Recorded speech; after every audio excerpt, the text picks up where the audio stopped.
Hello, hello, hello, everyone, and welcome to this month's LinkedIn Lovin', where we're shining a light on the world's leading B2B social media platform, that is, of course, LinkedIn. And today we're talking video, because if you're anything like me, video is something that you keep meaning to do and don't do. And I'm not really sure why I have such a problem with video. I really do. I'm supposed to be doing video, but I don't do it. But I think it's because I overthink it. And I did a video actually to promote this LinkedIn Lovin', and I did it really off the cuff. I was in our local park, off the cuff. I thought, just do it. Didn't think about it, and it got done. So I'm delighted today to be joined by videographer Laura Yoxall, who's going to share with me why that is. Why is it that I overthink these things and then don't do it, and yet I can just go and do it off the cuff and suddenly produce a video? And you know, what's stopping us from doing that on a regular basis? So Laura from LY Video is here to help us solve these common problems she finds that her clients have when it comes to doing videos. So hello and welcome, Laura. Hi. Thank you so much for joining me. Lovely to have you. Thank you so much. So just before we start, if you are new to these LinkedIn Lovins and wondering what the heck they are short, bite-sized LinkedIn learnings over lunch. And each month I'm joined by a guest expert to share their expertise on subjects to help support your LinkedIn activity and results. So I do like to make these Lovins as interactive as possible. So please, if you've got any questions, Laura and I would love to have them. Do put them in the comments box, and we'll go over and answer those as much as we can. So I do have a question already, though, for people. We're going to start with, what's your biggest challenge you have with creating video? For those of you watching this, do you have a problem like I do when it comes to video? You know you need to create more of it, but something stops you. I'd love to know what your challenges are with that. So enough of me waffling on. Let's get over into the meaty, juicy stuff and get going.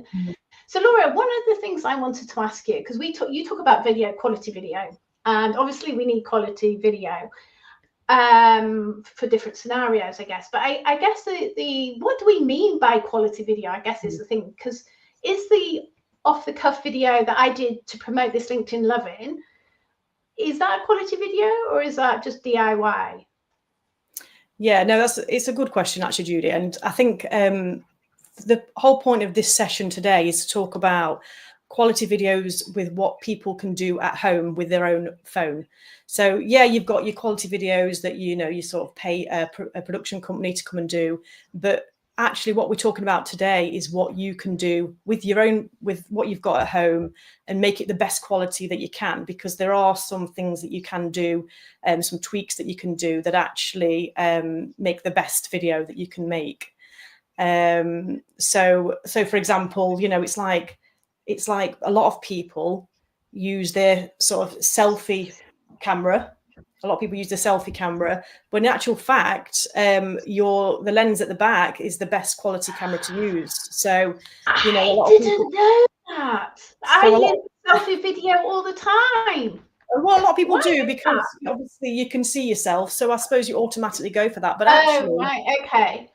But actually, if you use the camera behind your phone, that is actually a lot better quality. So it's little things like that that you can do at home to make your videos a lot better when you post them. I am so going to have to try that. That is really interesting, isn't it? Because you're right. And I think the thing is as well, when you're doing the selfie video, you look at yourself, because that's what I kind of do.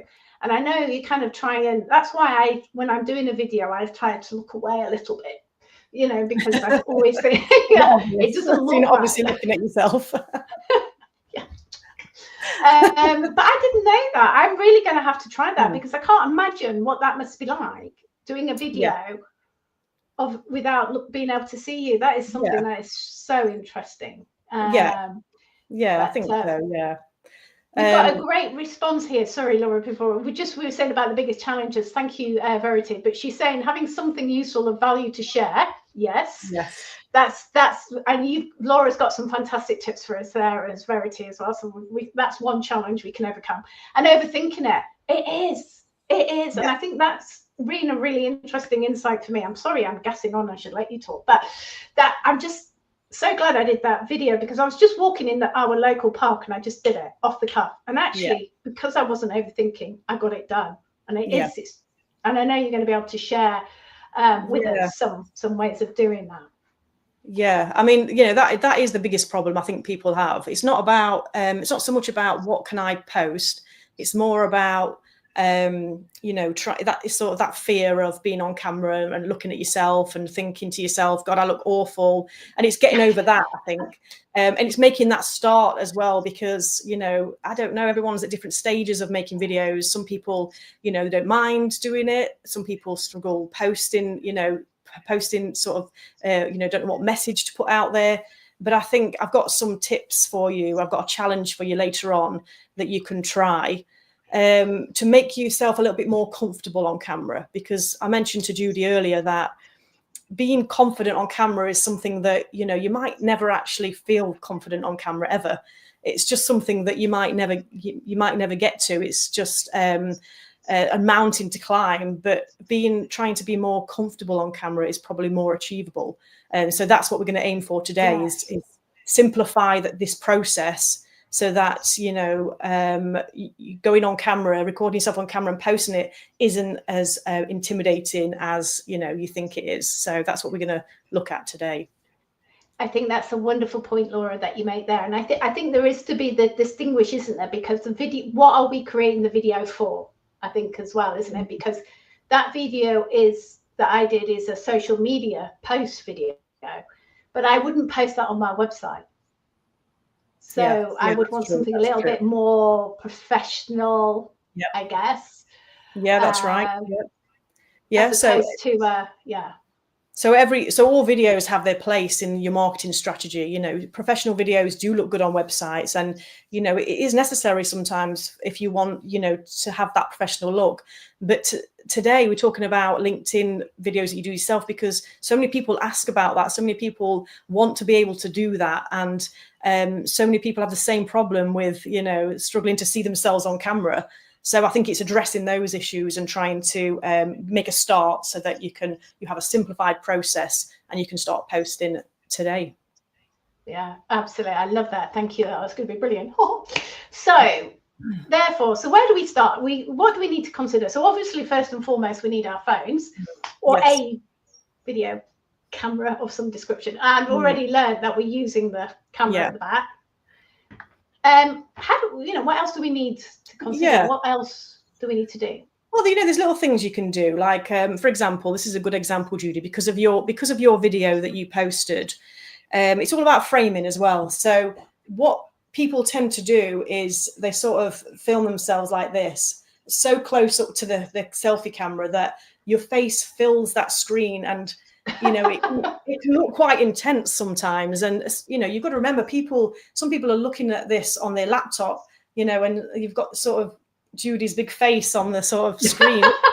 It's fine, but I personally think that it looks a lot better if you sort of move back and distance yourself from the camera and sort of get your head, shoulders in there, frame yourself so that your head and shoulders are in there, because it does look more professional. And also you can see a little bit of gesture as well. And I think that's an important part of that communicating and that feeling, you know, that trustworthy feeling and, you know, that honest kind of conversation. If you're too close to your phone, you sort of cut your body off, you cut your background off, you don't know what's going on behind you.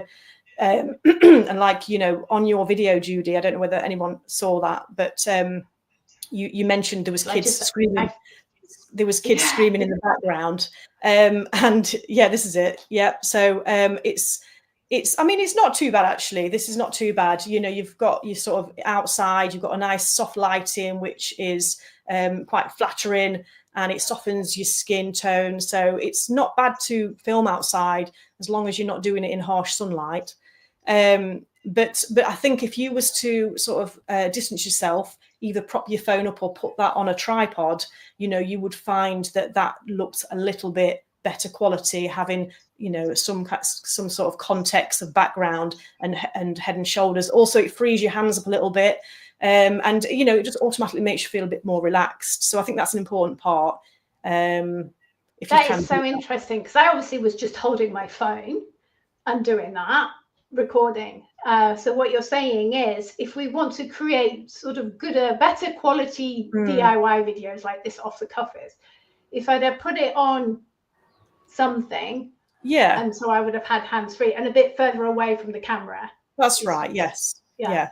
Because on LinkedIn now, when you look at these videos in the news feed, they do take up the whole screen. Yeah. So they are really, really visible. So you do probably get my big head if you're looking at this video. It almost feels like, it almost feels like you're in their sort of personal space a little bit, and it's not a natural thing to do. When you're, if you invite somebody around to your office, you don't sit that close to people. It's awkward, and I think, without realizing it, you might watch these videos and almost feel a little bit intense and not know why.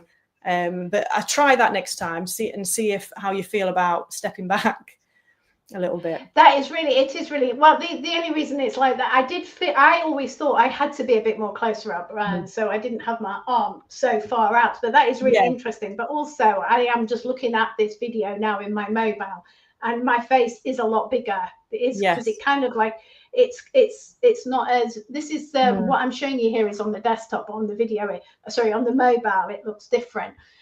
Which is really interesting, because that's a really good point. I'm loving these tips, because if I was to do that, what would be the one thing then I could invest in order to help me, other than my phone, that would help me do a better video? Is there one thing that I should have? I mean, there's people buy sort of lights and and all little bits and gadgets and things, and they're all helpful, but if I do think a tripod is helpful. You can buy them from Amazon for £14, and it means that you can sort of film anywhere. Then you can go outside, you can sort of sit down, stand up. It just frees you up. It frees your sort of hands up, and it just looks a lot more professional. So a tripod definitely is something to invest in. But also, I want to just mention as well, Judy, that I can see by your video that you're smiling, and that is something that people forget to do when they're doing a video, and that's what makes your video sound monotone, is when it's a natural sort of resting face. When we just sit there and talk, we forget that we feel it doesn't feel natural to smile when we're sort of talking to camera. But if you try it, it will make a massive difference. It will sort of elevate your voice, your tone of voice a little bit, and it will just make you sound like you're a bit more interested in what you're saying. So just smile a little bit whilst you're talking on camera. Again, it doesn't feel that natural doing it, but it looks a lot more professional when you sort of play it back. I love that. I have to say, Laura, that's one of the things that I do before we go live. Is we just before I press the go live, I go hello. So you're almost in that state of being ready to perform there. Well, can I just mention that as well, Judy? You mentioned performing as well. This is another big thing that people talk about, is when they see people on YouTube and social media, it feels like a lot of people are quite natural when they're talking on camera, and almost feel like they're quite dynamic, got loads of energy, and people try and recreate that, so they feel like they need to perform when they're on camera. So they almost put on this performing voice, and it doesn't feel natural. I think that's another thing that would put you off, is trying to feel like you have to perform, and it's not always the case. Just that little smile is probably all you need to do, just to get yourself from that monotone to sort of a little bit more dynamic video. Yes, and just smiling, like you say, helps you do that. I'm just going to remove this from here at the moment, because we've got some lovely questions coming in here, Laura. So I've got one here from Rachel. She says that having a background that looks unprofessional, well, that I guess is a bit of a shambles, but I guess that's the thing. You don't have to do it at home, because I was outside, and I actually did take 4 takes of that video that I posted, and the last one was behind the wall, with the wall behind me, because I thought that was the best background. So I guess it's finding, you don't need that much background. People don't know where you are, so you can literally go anywhere. anywhere that looks, you know, half decent, you know, that when I do lots of filming, and you know, you wouldn't believe some of the setups we've done to create a look that we want. And you know, again, people don't realize, like, for example, if you've got quite a small room, you automatically want to film yourself against the wall, the back, you know, so you've got your wall behind you. But actually try and sort of face the wall and put your camera there, so you've got the whole back room. You know, when people think you're in this big room, they don't know that you're right next to this wall. You know what I mean? They can't see that side. So you have to be a little bit creative and find a space that, you know, the background sort of works, and set up from there. I think that can be quite helpful. And I think that it's interesting though, isn't it? Somebody made a comment, and I'm just like Nancy here. Oh, right, I'm going to come to Nancy's in a minute. Sorry, that's going to make me laugh. So Michelle here has put, you know, if we can't see ourselves doing it from the, how, you know, how do we know if, you know, we're not cutting our head off and all that kind of stuff. Yeah. And I guess that's the thing you need to check, just coming back to that comment. If you're in a room, you've got to make sure what your background looks all right when you're videoing, because you're right. There's nothing worse, is it, than you've done a great video and then suddenly you think, oh my word, I've cut half my head off. Yeah, that's true. Yeah, that is a challenge. I'll be honest, it is a challenge. But when you distance yourself from your camera, you do have more room. So yeah, you do need to set up a little bit. So if you when you put your camera on your tripod and you sort of set the scene, you sort of set in the background, so you know what's in frame, and you know, test it. So stand there, say, hi, I'm Laura. Press stop and just check the frame. So, you know, you almost want to put like a little sticker on the floor, and that's where I'm going to stand, and that's a good framing. I know it seems like a bit of work, but that quality, that sort of that lens on the back of your camera is such a better quality that it is worth spending time to get to film you on that camera, rather than the selfie camera. It will make a massive difference.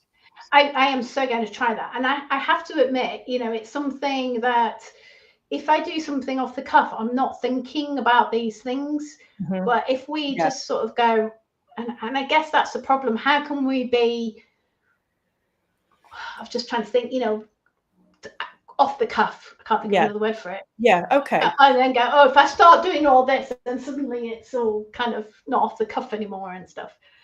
But right, okay. It's just something for me to try, because I've never done that with the camera. Yeah, but because actually it's a good point, Laura, sorry, just to jump in again, but that's the other thing, is I do my video and I'm still in my video, and then I thought, oh goodness, can you hear it? Because I've done it before where I've taken a video. And I'm like, that was amazing what I just said, and I didn't have my sound on. So that is important, isn't it, to test that your video is working. And you capturing the sound before you do it. Yeah, I mean, definitely test it before you sort of do the finale, because you want to frame it, make sure it's framed right, make sure there's not something obviously awful in the background, you know, and check the sound. Definitely check the sound. So it's worth just doing those checks. You want a good quality picture, so it's worth doing that. Do you know what? And I look, so this is a really good point actually, because so Jane's here said, well, this is her challenge, you know, will her video look quality, look amateurish? Yes. And I guess what you're saying is we can actually have good quality looking video that we can use on LinkedIn in our posts, just by using the whatever cameras on the here and checking our sound and checking the background. I mean, sorry, Judy. I think, Jane, that's a really, really good question, because you know, what you're trying, it depends what you're trying to do. So this session is about you being able to do your own videos, because you know, some people can't afford to sort of pay a videographer or a production company to come in and create these amazing videos. They're great, they have a place, but you want to do this yourself. You know, it's more cost effective. You know, you're in the moment, so you know, you want to do it yourself. And when you talk about looking amateurish, that's sort of the point of it. It looks real. So you know, you're sort of doing your own videos and just saying, look, I'm just popping onto LinkedIn because, you know, I want to tell you about this thing that's happening, and you kind of do want it to look amateurish, because it's real and it's what people can relate to, and in some ways it kind of works better in some instances, especially on LinkedIn, because people are expecting that. So there's a place for professional videos, and there's a place for you just to go, hi, I just want to mention this really quickly. And you'll find if you do that, you'll probably get a hell of a lot of engagement from having that amateurish looking video, because it's real and it's relatable. So it's a really good question. Love that. Absolutely. That's absolutely spot on, Laura. That's exactly what it is. Because that video I did, that somebody would say that was amateurish, wouldn't they? Because I didn't do it professionally and stuff. But you're right. Professional video has its place. This is for us being able to get into being more comfortable doing video. Yeah, so I absolutely love that. Fantastic. Richard wants to know if we can use virtual backgrounds. I personally wouldn't, but I don't have an iPhone, so I can't.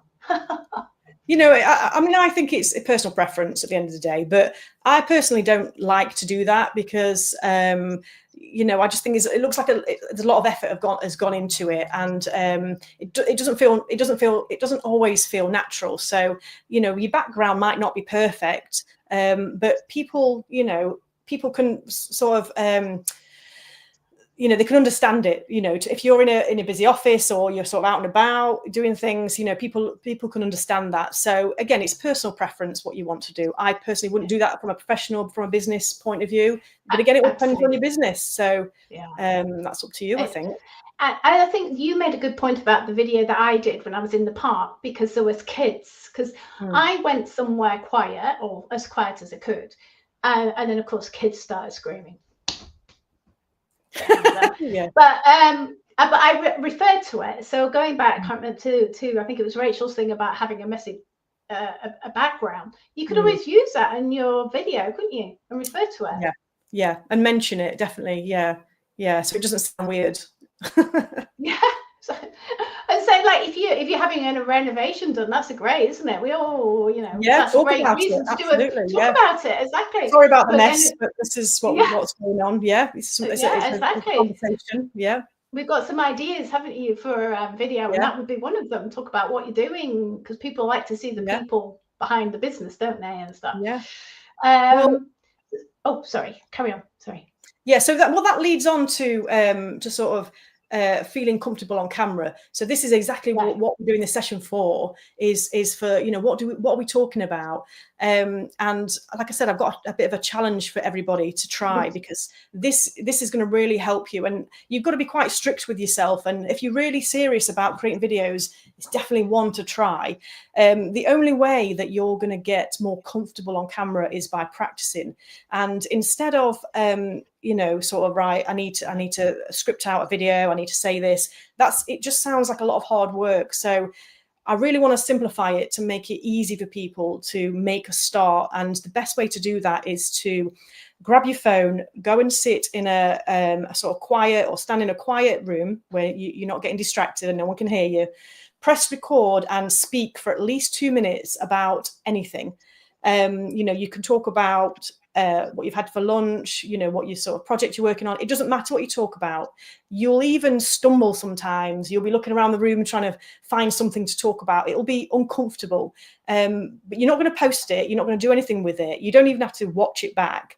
You can just delete it. But the idea is to do that once every single day, to try and break that barrier between talking to that lens, because I think that is half of the problem, is you know, just sort of pressing record, and once you practice that for a little bit, you start to feel less intimidated, and your thought process is you know, you can sort of think off the cuff a little bit more. And so when we talk about, you know, apologize about the background, we're just renovating, it's this, those sort of conversations will start to come natural. But in order to get to that stage, you need to practice it. It's not going to just automatically come. Don't expect to press record and be able to go, hi, I'm Laura, this is what we're doing today. It isn't natural for people. So, you know, practice every single day, you know, straight after breakfast. Find a moment in the day where you will do it every single day after breakfast, and try it for 2 minutes. And I guarantee after 2 weeks, you will absolutely feel a little tiny bit more comfortable at recording yourself. And that is a good way to start that process, I think. I love that. I really do. And that's the thing, isn't it? It's only just by doing it that you actually get anywhere. And you've just got to make a start, haven't you, Laura? Because if you, it's like me, I did that video because I thought I've got a reason to do it, and it's which will bring me on to something else actually. But it's you just got to start. And so actually, we're starting to do that. We're doing that exercise. That you had some fantastic ideas as to what can we do videos on, because like of course, if you're going, I need to do a video, but I don't know what to do a video on. I know, you know, and you'll find, you know, throughout the day, you'll find your ideas will just pop up. Write them down, so when you've got time, you can do that later. You know, you will find that. But you know, I think one of the most popular ones that really is good for everybody. It shows value to your audience, is to answer common questions in your industry or in your business. And I think it can be a short video. It can be something that you know, that people have maybe have asked you before, common questions that you get asked, or something that you've come across that day that you think, actually, you know, this is probably worth mentioning. I think that is a really good way to have these type of videos will sit nicely with that sort of message. Really quickly, because I know we're running out of time. So another example of a video that again works well when you don't want to feel all salesy and you don't want to come across as, or buy my product, is to have a shout out for somebody.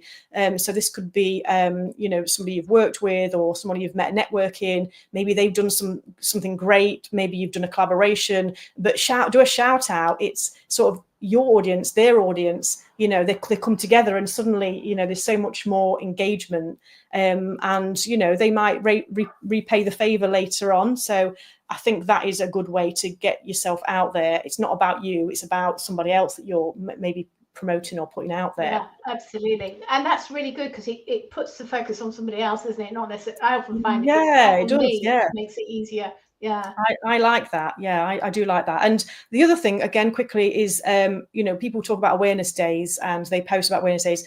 This is really good if it relates to your business. So, for example, the Yorkshire Day, it's perfect. You know, all these awareness days, they're all planned out, so you can plan your videos in advance. You can get them all ready, and it's just something really easy and quick that you can just mention. So check out the awareness days and what's relevant to either you or your business, or like Judy's mentioned, she's done some volunteering. Yes, I did one for it was International Cat Day, and I volunteered for the cat protection. So I did one on cats, obviously. I had some videos of little putty cats and stuff that I get to play with and cuddle. So they're really good. And also, so it's not necessarily just about your business. There's a lady called 𝐶𝐶𝐞𝐲𝐿. She sends me an email every month at the end of the month to tell me what the awareness days that are coming up. So that's fantastic if anybody wants Claire's details. But you know, so I've done one for International Cat Day. There's one, I'm deaf, so I wear hearing aids. I've done one for that as well, and stuff. So these things give people a taster, don't they, of you behind your business, because people want to know the person behind the business as much as possible. Because that's what's really important, actually, Judy. Just mention it's about you, and so it in some ways it doesn't matter really what you say, but when you're visible in front of your viewers, they get to know you, and that is what you're trying to do. It's trying to you know, build that trust and remind people this is who I am, and you know, I'm a friendly person. You come and chat to me, and that is, you know, that sort of is so much more engaging, and that's the idea about doing these videos, is to try and put yourself across and be more visible. So that's the important part. Just for people who are not aware, so Caroline here has made a good point. What's an awareness day? So these are, I don't know who sets these days, but there's something happening on every day of the year, isn't there? And sometimes it's a week, and it can be, you know, like a different. There are days set in a calendar. It's weird as well. I will put a link in, Caroline, in, and I'll find it, so you can go and have a look. But they have different ones every month, so different days every month, for different things. So you can go in and see, is there anything relevant either to me or my business, or to me personally, or something I volunteer for. So that's great. And just very quickly, Verity here's put, you know, landscape or portrait better for LinkedIn. I did portrait. So the video I did was portrait. Yep. So a lot of people are doing portrait because it's maximizing that screen space. That's why we would do portrait. But landscape is fine, isn't it?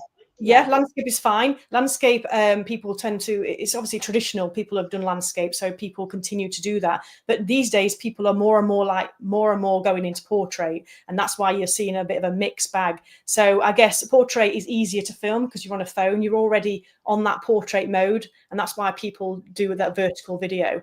And I think that's TikTok. Yeah, vertical. That's a TikTok thing, isn't it? Because that's what you see in in the newsfeed of LinkedIn. It's that kind of TikTok. Yeah. And just going, I appreciate we're on the hour, but just very quickly, if that's all right, Sarah's asked the question if there's any no-nos when doing a video on your own or with other people. Obviously, no swearing, but you know, some people like swearing. You know, it depends on your business, doesn't it? I guess. Absolutely. Again, you know, people, say all sorts of things, and it all depends on you and your business and what, you know, you're representing your business and you, and you know. So it's how you want to come across to your customers. I don't personally like swearing. I will not swear on social media because I don't like it. But other people do, and you know, that's just them. So it's a personal preference, I think, with that personal preference. That's wonderful.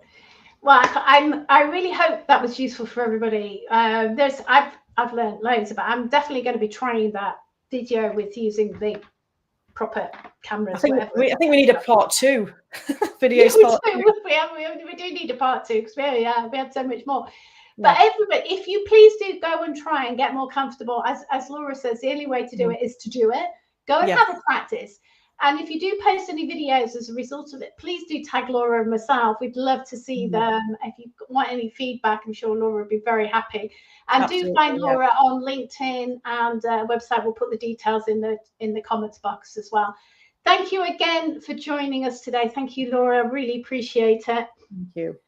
And thank you, everybody, for joining us. And until next month, we shall see you then. Bye for now.